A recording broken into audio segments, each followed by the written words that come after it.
Danish and Swedish, two Scandinavian languages with a lot in common and a shared degree of mutual intelligibility, though Danish is definitely the more challenging one in terms of pronunciation. In films, you're often going to see people getting along just fine speaking both of them, though I honestly think that in real life it's not that easy, with people often preferring the use of English. And besides, I don't think that they still learn in school about the languages of the neighbors as it was the case some decades ago. As it usually happens with languages belonging to the same family, there is a series of similar words posing more problems than advantages, and this video is going to be exactly about that, about the so-called false friends. The list contains 10 examples, but you're more than welcome to fill it in at the end of the video in the comment section.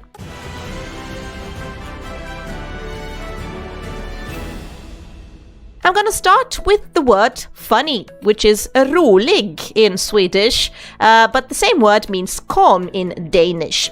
However, ro in Swedish is peace, so the change of meaning probably occurred from silent to amusing, I would guess. In Danish, you can say show for funny, and in Swedish, the word for calm would be lugn or stilla. Let's move on with the second word. The second word, breakfast, frukost in Swedish, but it actually means lunch in Danish, in the form frokost, where for breakfast you use another word, morgenmad. Now, frukost, like frühstück in German, it's actually literally translated as the food you eat early in the morning, and morgenmad, I think it's just the food you eat in the morning, so it's not really that big of a difference in meaning, but in Danish it's very bizarre, the fact that they use the word frokost for lunch. Well, take it as it is.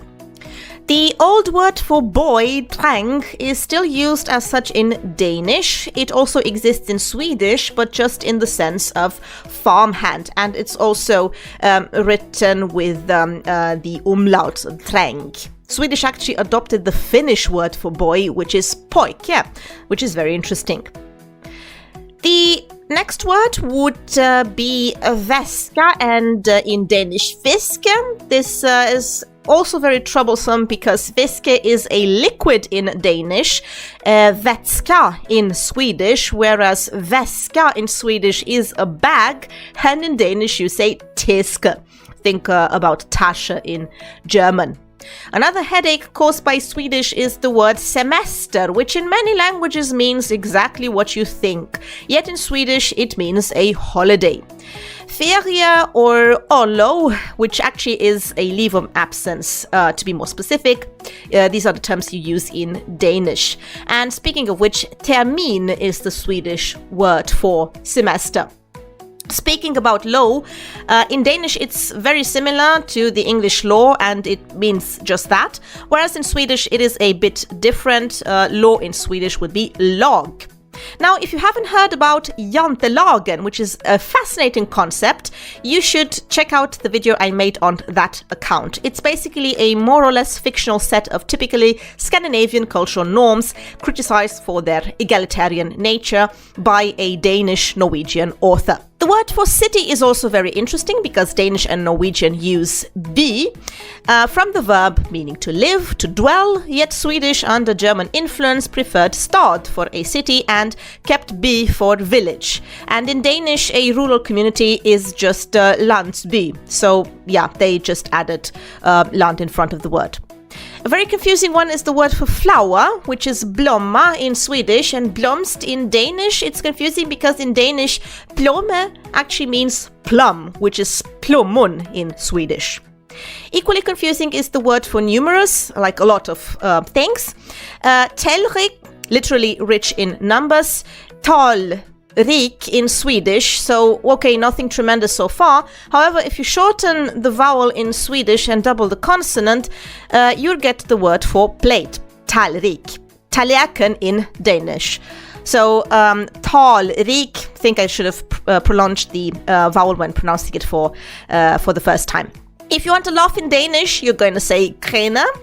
Grina in Swedish is a tad more problematic because it has well, less to do with laughing, or it doesn't only have to do with laughing. It can mean grin or smirk or even properly laugh if you live in southern Sweden, but up north it takes the turn and designates quite the opposite, so to whine and to cry. The more common word for laughing in Swedish is skratta. To be fair, crying does have a more similar translation in both languages, gräda in Danish and gråta in Swedish, and you're also going to find the word le in both languages, again with a little bit of a twist, laugh in Danish and just smile in Swedish.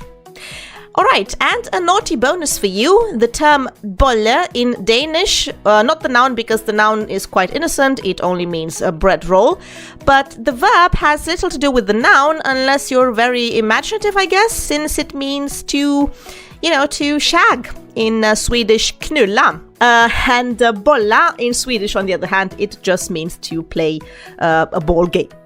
Well, the list is way longer, yet I will stop here for now. Again, feel free to add examples of your own if you're Scandinavian speakers, but also speakers of other languages with weird false friends to watch out for.